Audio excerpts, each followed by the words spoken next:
The morning sun rose over New Meridian Colony, casting long shadows across Ellen Reeves's hydroponic farm. Ellen wiped sweat from her brow as she checked the water levels in her tomato system. At 38, she still moved with the quiet grace that had once made her one of the military's most effective operatives. "Mom, I'm going to be late," her daughter Kate called from the house. Ellen smiled and set down her tools. "Coming, sweetheart." Kate stood on the porch, her school bag slung over one shoulder. At 10 years old, she had Ellen's dark hair and sharp eyes, but none of her memories of Earth or knowledge of her mother's past. "Did you pack your lunch?" Ellen asked, walking toward the small prefab house they called home. "Yes, and I finished my science project."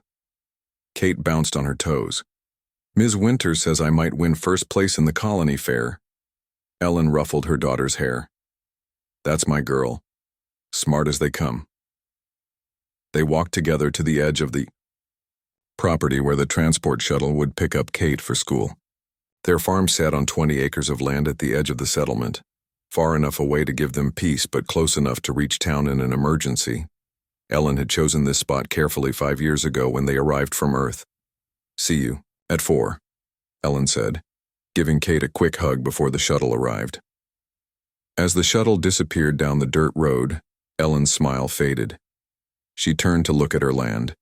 The hydroponic towers gleamed in the sunlight, holding the vegetables that fed half the colony. But it wasn't just the farming operation that made this land valuable. Ellen walked to the barn and unlocked a small cabinet hidden behind bags of fertilizer. Inside sat a soil testing kit. She had run the tests again last night after Kate went to bed.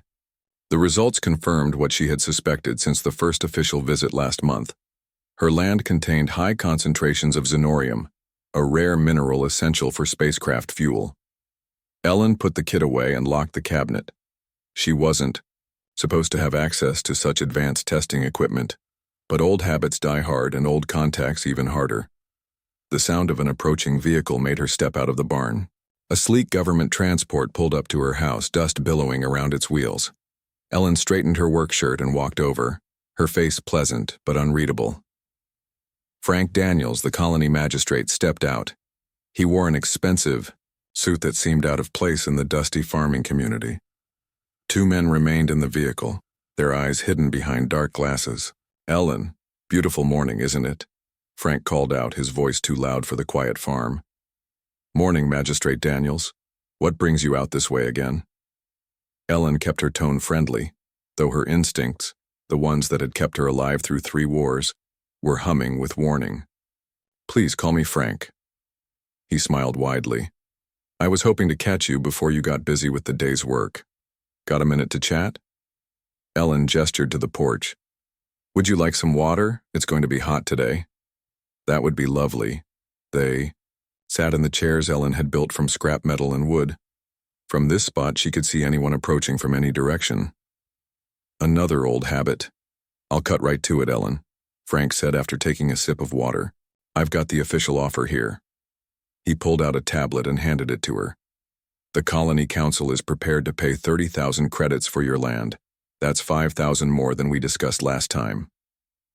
Ellen glanced at the number. The land was worth at least 4 times that amount even without the xenorium deposits. "That's still well below market value, Frank." His smile tightened. "The colony has limited funds, Ellen. But think of what you could do with 30,000 credits. You and Kate could move into one of those nice apartments in the Central District. Kate could go to the premium school. You wouldn't have to work so hard." Ellen handed the tablet back. "We like it here. Kate's school is just fine, and I enjoy the work." Frank's friendly mask slipped for just a moment. "Ellen, be reasonable. This is frontier space. A woman alone with a child. It's not safe out here." Ellen looked at him steadily. "We manage just fine. The council has plans for this area. Development plans. Progress is coming whether you want it or not." His voice had a new edge to it. "When there's an offer that reflects the actual value of my farm, I'll consider it. Until then, my answer is no." Frank stood up, no longer bothering to hide his annoyance. "This is a good offer, Ellen, better than you'll get if you wait." "Is that a threat, Magistrate?" Ellen asked quietly. Frank adjusted his jacket. Of course not. Just friendly advice from someone who knows how things work around here. He walked back to his vehicle but turned before getting in. I'll give you a few days to reconsider. For Kate's sake, I hope you make the right choice. Ellen watched as the vehicle drove away, noting that it turned north toward the ridge rather than east toward the colony center. Once it was out of sight, she went inside the house and locked the door. In her bedroom, Ellen knelt beside the bed and pulled up a section of the floor. A small safe sat embedded in the foundation. She pressed her thumb to the scanner and opened. Hit. Inside was a worn military ID, some cash, and a small device no bigger than her palm. She activated the device and a holographic display appeared above it. Connect to Bishop, she said. After a moment, a man's face appeared in the blue light. Sam Bishop had aged since she'd last seen him. More gray in his beard, more lines around his eyes. Ellen? Is that you? It's been, 3 years? His voice was gruff but warm. Something like that. How's retirement treating you, Sam? He laughed. Retired from the Berets only to become a marshal in this backwater colony. Not much different, except the pay is worse. What's wrong? You wouldn't be calling unless something was up. Ellen's mouth tightened. Someone wants my land. Badly. The magistrate just made his third visit with an insulting offer. Sam's expression grew serious. Frank Daniels? That slick bastard's been grabbing up land all over the outer settlements, usually from people who suddenly decide to leave after mysterious accidents. I've heard the rumors, Ellen said. I think my land has xenorium deposits, Sam whistled. That would explain it. Xenorium's trading at record highs since the Centauri routes opened. I'm not planning to sell, but I've got Kate to think about. You want me to come out there? Sam asked. Ellen shook her head. Not yet. Just keep an ear out. If things get complicated, I might need backup. Official backup. You've got it. And Ellen? Don't wait too long to call. These people don't play nice. Neither do I, Ellen said, her voice suddenly colder than Sam had heard it in years. Not when it comes to protecting what's mine. After ending the call, Ellen replaced the device and closed the safe. She walked to the window and looked out at her farm. The hydroponic towers, the small orchard, the barn, all of it built with her own hands after leaving behind a life of violence and war. In the distance, she spotted a small drone hovering just beyond her property line. It wasn't a standard colony security model. Ellen watched it for a moment, then calmly walked to the kitchen and made herself a cup of coffee. As she sipped the hot drink, she made a mental list of everything she would need to do before Kate came home from school. First, check the perimeter sensors she had installed when they first arrived. Second, inventory her emergency supplies. And third, decide where to place her old rifle for fastest access if needed. Ellen had left the war behind 5 years ago, but it seemed the war, in a different form, had found her anyway. She set down her cup and walked to the barn. In the back corner, beneath a false floor panel, lay a long metal case she hadn't opened since they arrived on the colony. Ellen ran her fingers over the lock. She had hoped Kate would never have to know about this part of her life. But as Frank Daniels's transport appeared again on the distant ridge, this time with 2 more vehicles beside it, Ellen knew that hope was fading fast. Some battles find you whether you want them or not. And Ellen Reeves had never lost a battle yet. 3 days passed without any visits from Frank Daniels. Ellen kept Kate close to home, telling her there had been animal sightings near the school transport stops. It wasn't entirely a lie. Ellen had spotted unfamiliar boot prints at the edge of her property each morning. On the 3rd morning, Ellen waited until Kate was busy with her lessons on the home terminal before slipping out to the barn. She opened the metal case hidden beneath the floor and looked at its contents for the first time in 5 years. Her M40A9 sniper rifle lay in custom foam padding alongside her tactical gear. Ellen ran her fingers over the weapon. It had been with her through 3 wars and more missions than she cared to remember. She lifted it carefully, checking that the advanced targeting system still powered on. The green lights blinked to life, recognizing her fingerprints. Like riding a bike, Ellen whispered to herself. She quickly disassembled, cleaned, and reassembled the rifle, her hands remembering every movement. She loaded it, then placed it back in the case, keeping only a small sidearm which she tucked into a hidden pocket in her work jacket. The sound of an approaching vehicle made Ellen close the case and return it to its hiding place. She stepped out of the barn just as a large transport pulled up to her house. It wasn't a government vehicle this time, but a rugged Frontier model with heavy wheels and reinforced sides. Two men stepped out. They wore civilian clothes, but Ellen noted their military-style boots and the way they scanned the area before approaching. Trained men trying to appear untrained. "Morning, ma'am," the taller one called out. He had a friendly smile that didn't reach his eyes. "Name's Greg Phillips. This is my associate, Carl Winters. We're with Frontier Resources Corporation." Ellen walked toward them, keeping her hands visible but her posture loose, ready to move. "Never heard of it. We're new to this colony," Greg said, "looking to develop some of the outlying properties for resource extraction. Your neighbor mentioned you might be interested in selling." "My neighbor is wrong," Ellen said simply. Carl, the shorter man with close-cropped hair, stepped forward. "We're prepared to make a very generous offer, 50,000 credits. That's well above what anyone else would pay for a farm this far." "Out." Ellen noticed his right hand kept drifting toward his waistband. "Not interested." Greg's smile faded. "Ms. Reeves, right? Look, we know about the deposits under your land. We're trying to be fair here. Take the money and find somewhere else to live. This isn't exactly prime real estate for raising a kid anyway." "My daughter and I are happy here," Ellen said. "And how exactly do you know what's under my land? Those surveys are private." The men exchanged a glance. "Word gets around," Carl said with a shrug. "Especially about valuable things." "I appreciate you taking the time to come out here," Ellen said. "But I'm not selling to anyone at any price." Greg sighed dramatically. "That's a real shame, Ms. Reeves. You seem like a nice lady, and this is a dangerous part of the frontier. Accidents happen to stubborn folks out here. Equipment malfunctions, fires start. Sometimes people just disappear." Ellen held his gaze, letting silence stretch between them. She saw the moment Greg realized his mistake, that his threat hadn't frightened her at all. "Are we done here?" Ellen asked quietly. "For now," Greg said, his voice harder. "Think about our offer, think about your daughter. We'll be back in 2 days for your answer." After they drove away, Ellen went inside to check on Kate. Her daughter was still focused on her science project, blissfully unaware of the exchange. Outside. "Hey, sweetheart, how about we visit Diane today?"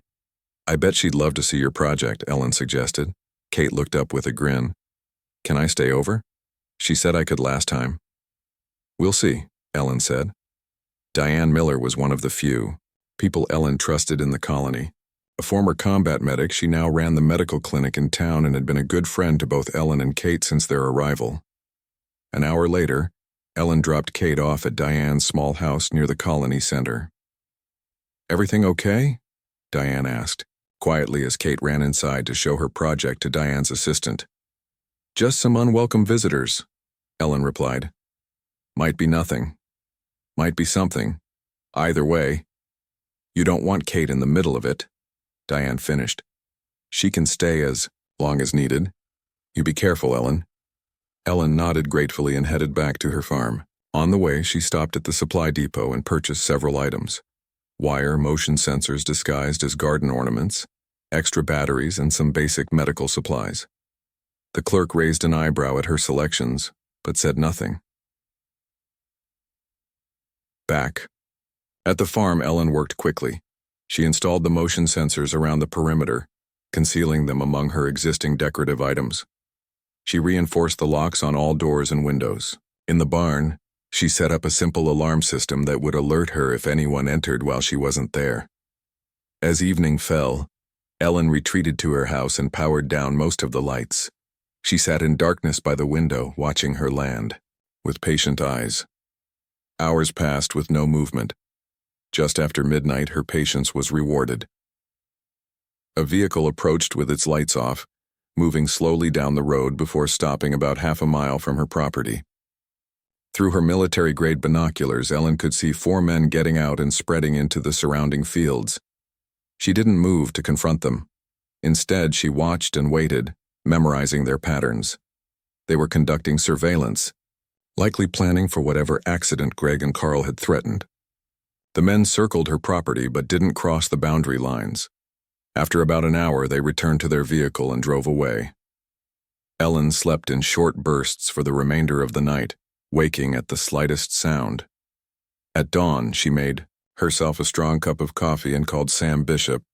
"They're escalating," she told him when his sleepy face appeared on the holographic display.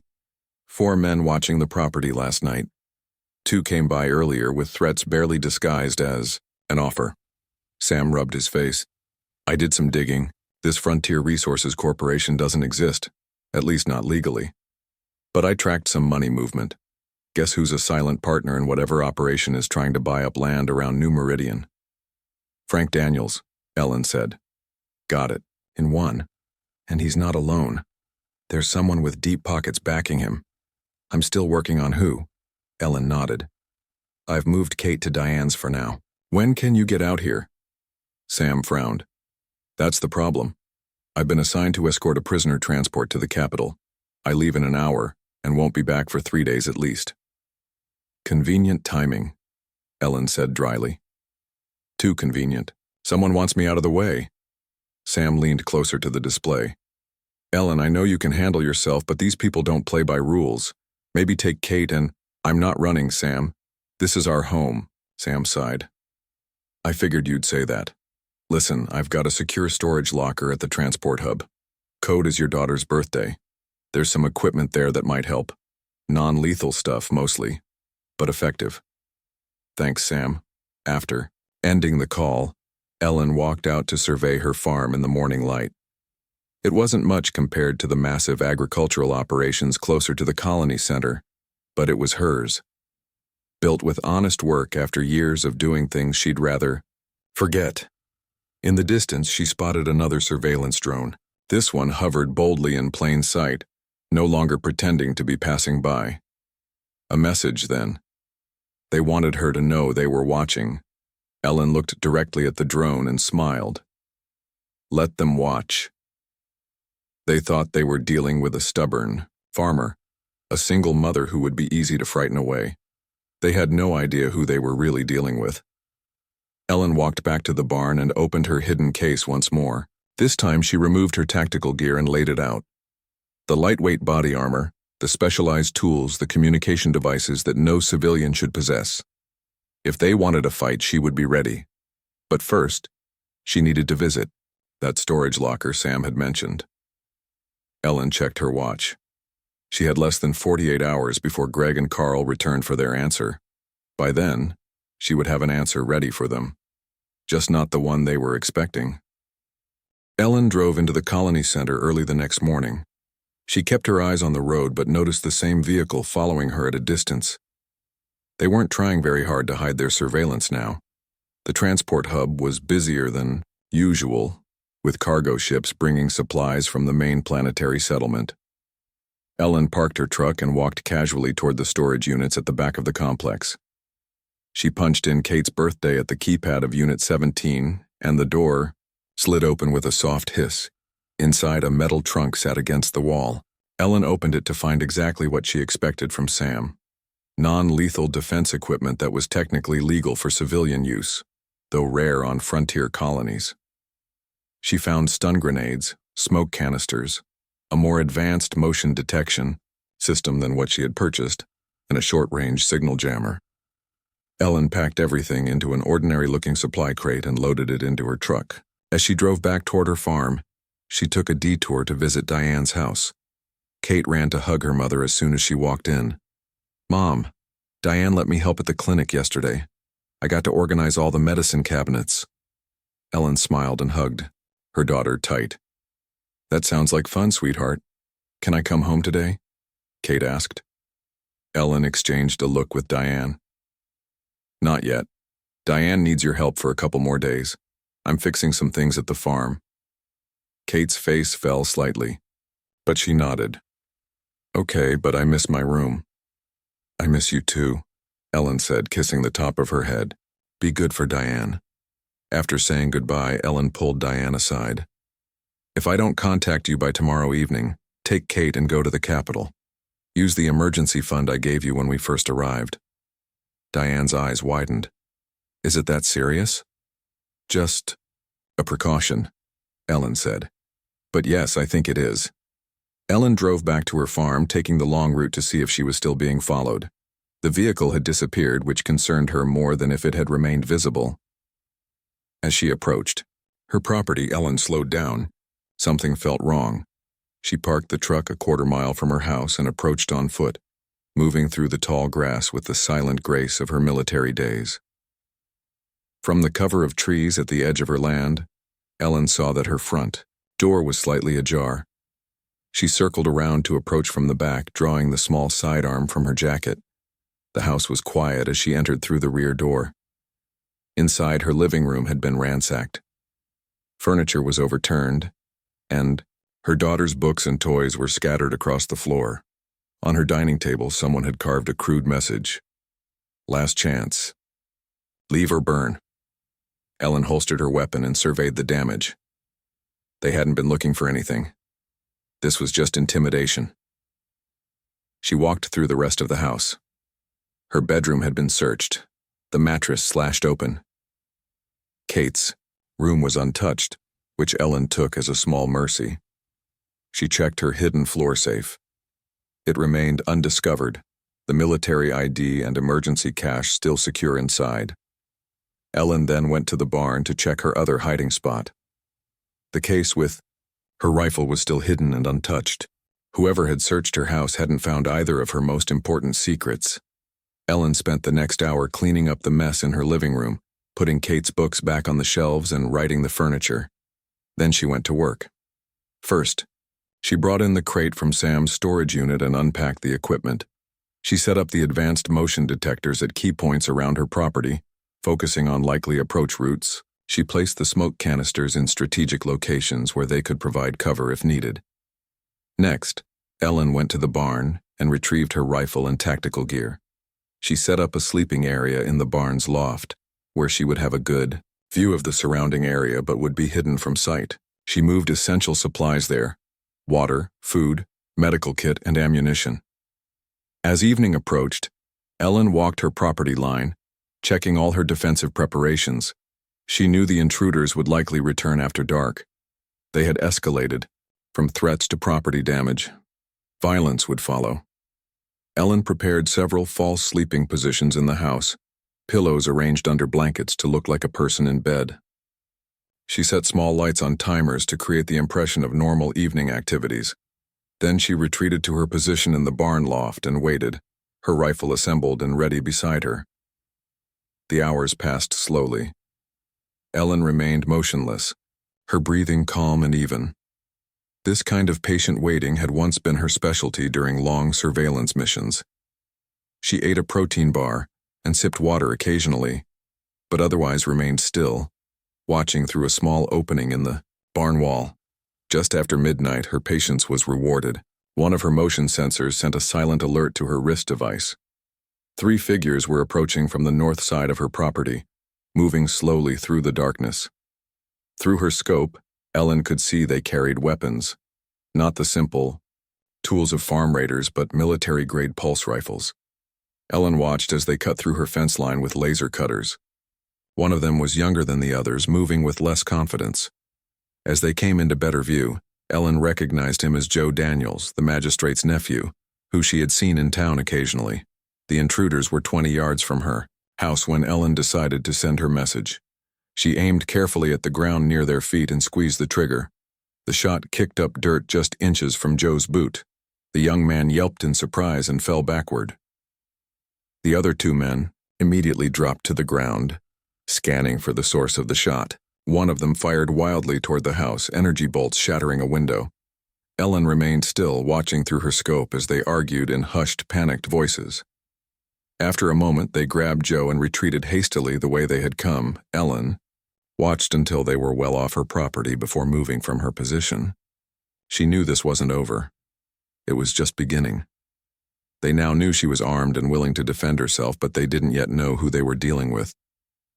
She had shown restraint, firing a warning shot rather than taking any of them down. Next time, she might not be so merciful. She climbed down from the loft and went to check the damage to her house. The broken window would need to be boarded up until she could get a replacement. As she gathered tools, Ellen's wrist device beeped with an incoming message from Sam. Transport delayed, the text read. Someone tampered with the shuttle. Won't be back for at least 3 more days. Watch your back. Ellen frowned. The timing was too convenient. Someone wanted Sam away while they dealt with her. She texted back a simple acknowledgement and then called Diane to check on Kate. Her daughter was sleeping soundly, unaware of the danger. After boarding up the window, Ellen returned to the barn and climbed back to her surveillance position. She doubted they would return tonight, but she wouldn't take chances. As she settled in with her rifle, Ellen allowed herself a grim smile. The intruders had made a critical error tonight. By sending the magistrate's nephew, they had confirmed the connection between Frank Daniels and the attacks on her farm. That was evidence Sam could use when he returned. More importantly, they had shown their hand too early, giving Ellen time to prepare for their next move, and Ellen knew what their next move would be. After tonight's failure, they would return with more men and more firepower. They would come in force, thinking numbers would overwhelm a simple farmer. Ellen checked her rifle and settled in for the night. Let them come. Green Berets were trained to handle overwhelming odds. It had been 5 years since she had put those skills to use, but some things you never forget. The night passed quietly, but Ellen slept only in short bursts, always alert for any sound or movement. As dawn broke over her farm, she watched a drone circle high above her property, no doubt reporting back that she was still there. Ellen stared directly at the drone and gave a small wave. The message was clear. I see you, and I'm not afraid. Now the real preparations would begin. Ellen spent the next day preparing for the attack she knew was coming. She moved quickly and efficiently, her old military training guiding every decision. First, she dug a small underground shelter beneath her greenhouse, disguising the entrance with plant containers. This would be her fallback position if the barn became unsafe. Next, she set traps around the property. Not deadly ones. Ellen had no desire to kill if it could be avoided, but traps designed to disable and confuse. She rigged flashbang grenades to look like parts of her irrigation system. She dug shallow pits covered by thin layers of soil that would trap an unwary foot.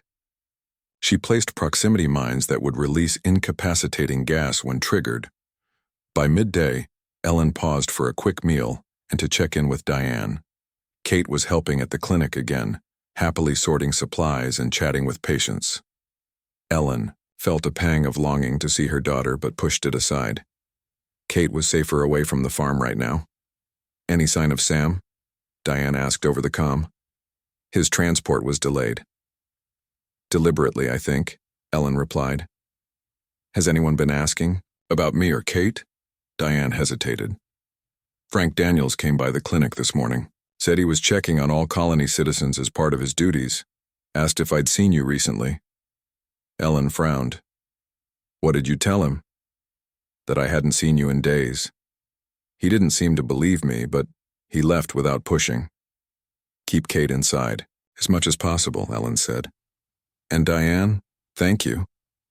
After ending the call, Ellen continued her preparations. She set up a specialized communications jammer near the house. If activated, it would block all but the most sophisticated communication devices within half a mile. She wanted to prevent her attackers from coordinating once they were on her property. As the sun began to set, Ellen moved to her barn loft with night vision equipment. Through her scope, she observed 5 vehicles approaching in the distance, moving slowly with their lights off. This was no small raid. This was a full assault force. Ellen counted 15 armed men as they gathered on the ridge overlooking her farm. They were led by a tall man with a scar across his cheek. Unlike the others, he moved with the precise efficiency of a military veteran. Ellen recognized the type. A mercenary, probably ex-military himself, hired to lead this operation.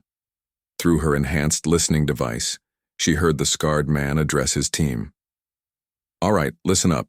This is a simple job. The woman has been warned multiple times. Now we take the property. Carter wants her alive if possible. She needs to sign the transfer papers, B, but if she resists too much, accidents happen. Teams of 3, approach from all sides. Alpha team with me toward the main house. The rest of you secure the perimeter and the barn. Move out in 5 minutes. Ellen retreated from her position and moved quickly to activate her defenses.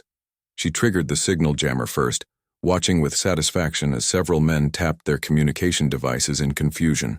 Then she moved to a concealed position behind her hydroponic towers, rifle ready. The attack began exactly as the scarred man had planned. 3 teams approached the house from different directions, while 2 teams moved toward the barn and outer buildings. What they hadn't planned for were Ellen's traps. The first team triggered a flashbang grenade hidden in an irrigation pipe. The explosion wasn't deadly, but it temporarily blinded and deafened the 3 men. They stumbled blindly, shouting warnings. That went unheard by their comrades due to the signal jammer. On the east side of the property, 2 men fell into one of Ellen's pits, twisting their ankles and crying out in pain and surprise. The 3rd man in their team stopped to help them, becoming an easy target for Ellen. She fired a precise shot that disabled his weapon without harming him. The man dropped the smoking gun with a yelp and dove for cover. The scarred leader, hearing the chaos but unable to communicate with his teams, signaled for his own group to fall back and regroup. Ellen used this opportunity to change positions, moving to her underground shelter beneath the greenhouse. From there, she had access to a different angle of fire and controls for her remaining traps. As night fully descended, the attackers tried to use darkness as cover. They didn't realize that Ellen's military-grade night vision gave her a clear view of every movement. When one man approached the greenhouse, Ellen triggered a proximity mine that released a cloud of sleeping gas. The man collapsed where he stood, snoring softly. For 2 hours, this dance continued. Ellen never stayed in one position long enough to be located. She disabled weapons rather than people when possible, though she wounded 2 men who got too close to her position. The attackers grew increasingly frustrated and disorganized without their communications. By midnight, only 8 of the original 15 remained effective. The others were unconscious, injured, or had retreated to the vehicles. The scarred leader gathered his remaining men behind the barn, out of Ellen's line of sight. "This is professional security, not some scared farmer," Ellen heard him say through her listening device. "Someone's helping her." "Should we pull back?" asked one of the men. "We've lost almost half our team and haven't even seen her yet." The leader shook his head. "Carter will have our heads if we retreat now. We go all in, burn the house and the barn, smoke her out." Ellen watched as 2 men approached the house with incendiary devices. She had expected this and had removed anything of value the previous day. Still, the sight of flames beginning to lick at her home sent a surge of anger through her. She took careful aim and shot the device in one man's hands before he could fully activate it. It sparked harmlessly to the ground. The second man, startled by his companion's failure, threw his device wildly. It landed on the edge of the porch and ignited. Flames began to spread along the wooden structure. Ellen was about to move to a new position when a bright light suddenly illuminated the entire farm. A colony security shuttle descended from above, its searchlight sweeping across the property. A voice boomed from its speakers. "This is Colonial Marshal Sam Bishop. You are engaged in illegal activities and destruction of private property. Drop your weapons immediately." The mercenaries scattered, some dropping their weapons while others fired uselessly at the armored shuttle. Ellen used the distraction to emerge from her shelter and move toward the house with a fire extinguisher. She managed to put out the flames before they spread beyond the porch. Sam's shuttle landed in the open area between the house and barn. He emerged with 4 armed security officers, quickly apprehending the disoriented attackers. The scarred leader tried to flee toward the vehicles on the ridge, but Ellen's precise shot disabled the engine of his transport before he could start it. "Perfect timing," Ellen said as Sam approached her. Sam grinned. "Got back early. Figured you might need a hand." He looked around at the unconscious and captured mercenaries. "Though it looks like you had things under control." "I left most of them alive," Ellen said with a shrug. "Figured you'd want to question them." "Always thoughtful," Sam replied. He nodded toward the scarred leader, who was being led toward the shuttle in restraints. Know who that is? Vince Carter. Ex-military, dishonorable discharge, wanted for security violations in 3 colonies. Ellen nodded. He mentioned someone named Carter giving the orders. Relative? Brother, Sam said. And guess who Carter works for? Frank Daniels, Ellen said. It wasn't a question. Got it in one. But Daniels isn't the top of this food chain. Someone with serious money is backing him. Ellen watched as the security officers rounded up the remaining mercenaries. Will these men talk? Mercenaries are loyal to credits, not causes, Sam said. They'll talk, especially when they realize the alternative is a long sentence in a mining colony. Ellen looked at her damaged home. The porch would need repairs, and there were weapon scorch marks on several walls. One of her hydroponic towers had been knocked over in the fighting, but overall the damage was minimal considering the force that had been sent against her. I need to get Kate, she said. And then we need to prepare. Sam raised an eyebrow. Prepare for what? We've got the attackers in custody. Ellen shook her head. This isn't over. Daniels won't give up so easily, not with whatever is driving him to want this land so badly. He'll be back, with something worse than hired guns. As if to confirm her words, the distant sound of approaching vehicles echoed from the colony road. Multiple headlights appeared on the horizon, moving rapidly toward the farm. Friends of yours? Ellen asked, raising her rifle again. Sam frowned and lifted his binoculars. Colony security vehicles. But I didn't call for backup. His expression darkened. And that's Magistrate Daniels in the lead car. Ellen checked her ammunition and nodded, grimly. Round 2, then. Sam readied his own weapon. What's the plan?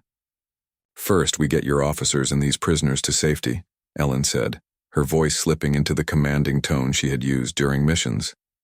Then we give Magistrate Daniels a proper welcome. The approaching vehicles grew closer, their headlights cutting through the darkness like accusing fingers pointed at Ellen's farm. The night was far from over. Ellen and Sam worked quickly to secure the captured mercenaries in the Colonial Security Shuttle. Sam ordered his 4 officers to stay with the prisoners and be ready for immediate takeoff if needed. Keep your comms open, Sam told his team. If anything happens to us, get these men to Central Command and file my report. The approaching vehicles were less than a mile away now. Ellen counted 5 of them, all with official colony security markings. She and Sam took positions behind her damaged porch, weapons ready but not yet raised. Remember, Ellen said quietly, Daniels is still officially the magistrate. We need to be careful here. Sam nodded grimly. I've got evidence of his corruption, but it won't help us if we're dead. The vehicles pulled up in a semicircle around the front of Ellen's property. Magistrate Frank Daniels stepped out of the lead car, wearing an official uniform that seemed freshly pressed despite the late hour. 8 men in colony security uniforms emerged from the other vehicles, hands resting on their weapons. Marshal, Bishop, Daniels called out, his voice carrying across the yard. This is a surprise. I received reports of weapons fire and came to investigate. What exactly are you doing here? Sam stepped forward, keeping his weapon lowered but ready. Funny. Coincidence, Frank. I received similar reports. Found 15 armed mercenaries attacking Ms. Reeves's property. They're currently in custody. Daniel's expression remained neutral, but Ellen saw his jaw tighten slightly. Mercenaries? That's a serious accusation. I'll need to question them. Immediately. They'll be transported to Central Command for processing, Sam replied. Standard procedure for armed offenders. You can question them there with the proper oversight. Daniels smiled thinly. I'm afraid I must insist, Marshal. As magistrate, I have jurisdiction here. One of the security men with Daniels stepped forward, his hand moving to his weapon. Ellen recognized him as the guard who usually stood outside Daniels's office in town. Actually, Sam said, pulling out his comm device, I've been in contact with the colonial governor. He's quite interested in the connection between these mercenaries and certain officials in New Meridian, particularly given the valuable xenorium deposits recently discovered in this area. Daniel's smile vanished. You're overstepping, Bishop. Am I? Sam held up his device. Would you like to speak to the governor yourself? He's waiting for my report. Ellen watched the security men closely. 3 of them had shifted slightly, moving their hands away from their weapons and exchanging uncertain glances. They hadn't expected to face a marshal with direct contact to the governor.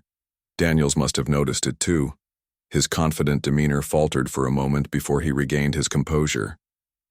There's been a misunderstanding. I received anonymous reports of illegal mining operations on this property. I was simply investigating. With 8 armed men in the middle of the night? Ellen asked, speaking for the first time. Seems excessive for an investigation. Daniels looked at her coldly. Ms. Reeves, your property has significant value to the colony. The council has repeatedly made fair offers to purchase it, which you've declined. Now we find armed men attacking your farm. This raises serious questions about your activities. Here.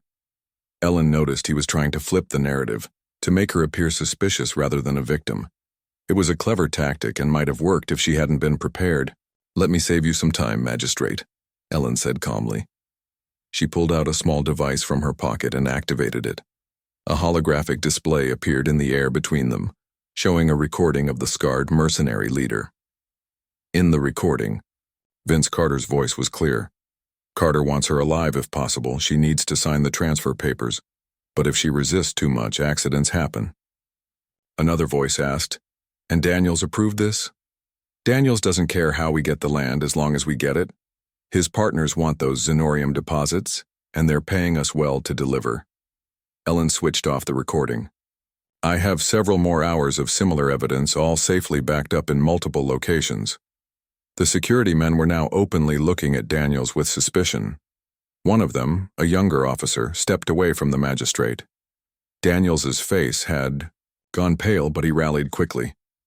Fabricated evidence. Anyone can create a holographic recording. This woman is clearly trying to divert attention from her illegal activities. What illegal activities would those be, Frank? Sam asked. Before Daniels could answer, a new voice called from behind Ellen. I can answer that. Ellen turned to see a tall woman in an expensive suit walking toward them from the direction of Sam's shuttle. She had short gray hair and the confident bearing of someone used to authority. Governor Wells, Daniels said, his voice suddenly uncertain. I wasn't informed you were on planet. Clearly, the governor replied dryly. She nodded to Ellen and Sam. Marshal Bishop contacted me 3 days ago with concerns about corruption in New Meridian. I decided to see for myself. She looked around at the damaged farm and the captured mercenaries being held in the shuttle. I've seen enough. She turned to the security men. Officer Patel, you're temporarily in charge of colony security. Detain Magistrate Daniels pending a full investigation. The oldest of the security men nodded and stepped toward Daniels. Sir, please surrender your weapon. For a moment, Ellen thought Daniels might resist. His hand twitched toward his sidearm, but surrounded by his own men who were now following the governor's orders, he had no choice. He slowly removed his weapon and handed it over. This is a mistake, Daniels said, his voice tight with anger. You have no idea who you're dealing with. Oh, I think I do, Governor Wells replied. Your partners reached out to me 6 months ago with their proposal for xenorium mining. I declined due to environmental concerns and their questionable business practices. It seems they found a more receptive audience in you. As Daniels was led away to one of the security vehicles, the governor turned to Ellen. Ms. Reeves, I apologize for what you've endured. Your property rights will be fully respected moving forward. Ellen nodded. Thank you, Governor, but I have one request. Name it. I need to see my daughter. 2 hours later, as dawn broke over the colony, Ellen stood on her damaged porch with Kate wrapped tightly in her arms. Diane had brought her as soon as Ellen called, and the girl had launched herself at her mother with tears and questions about why the farm looked so messy. Ellen had explained that some bad men had tried to take their home, but they were gone now and wouldn't be coming back. Kate, with a child's resilience, had accepted this, and was now excitedly telling her mother about all the things she had learned at Diane's clinic. Sam approached, looking tired but satisfied. Governor's taken Daniels and the mercenaries to the capital for trial. The evidence is overwhelming. They won't be bothering you again. And the partners Daniels mentioned? Ellen asked. The governor has a team investigating. Some corporation called Zenorium Unlimited. They've been trying to buy up land across 3 colonies. Sam smiled slightly. Apparently they've just been denied their mining license in this sector. Ellen nodded, relief finally beginning to settle over her. She looked at her farm in the morning light. The damage was significant, but repairable. The house would need work, several of her hydroponic towers were destroyed, and her fence was cut in multiple places. Going to be a lot of work to fix all this, Sam observed. Mom, Kate called from near the barn. Mr. Peterson and Mrs. Gray are here, and they brought lots of people. Ellen looked up to see a convoy of vehicles approaching, not security or mercenaries this time, but her neighbors. Peterson, who ran the farm to the north, and Gray, who operated the supply depot in town. Behind them came at least a dozen other colonists, their vehicles loaded with lumber, tools, and supplies. Peterson approached with a shy smile. Heard you had some trouble out here. Thought you could use some help with repairs. Word travels. Fast, Ellen said, surprised. Governor made a colony-wide announcement about Daniels and what happened here, Gray explained. Said you stood up to corruption and protected all our rights as landowners. She nodded toward the people unloading. Supplies. Folks want to help. By midday, the farm was alive with activity. Colonists worked together to repair the fence, rebuild the porch, and set up new hydroponic towers. Children, including Kate, ran around delivering water and snacks to the workers. Diane had set up a first aid station, though thankfully it saw little use. Ellen worked alongside her neighbors, many of whom she had barely known before today. They asked few questions about her past, or how she had managed to fight off 15 armed men, and she offered few details. But there was a new respect in their eyes, and Ellen found herself sharing more about her life than she had in the 5 years since arriving on the colony. As the sun began to set, Peterson fired up a grill he had brought, and Gray organized an impromptu celebration. Ellen sat on her newly repaired porch with Kate leaning against her side, watching the colonists who had become neighbors and perhaps now friends. Sam joined them, handing Ellen a cup of coffee. So, what's next? With your skills, you could write your own ticket. Colonial security could use someone like you. Ellen looked at her daughter, who had fallen asleep against her shoulder, then out at her farm and the people who had come to help rebuild it. I think I'm right where I need to be, she said softly. This is home, no?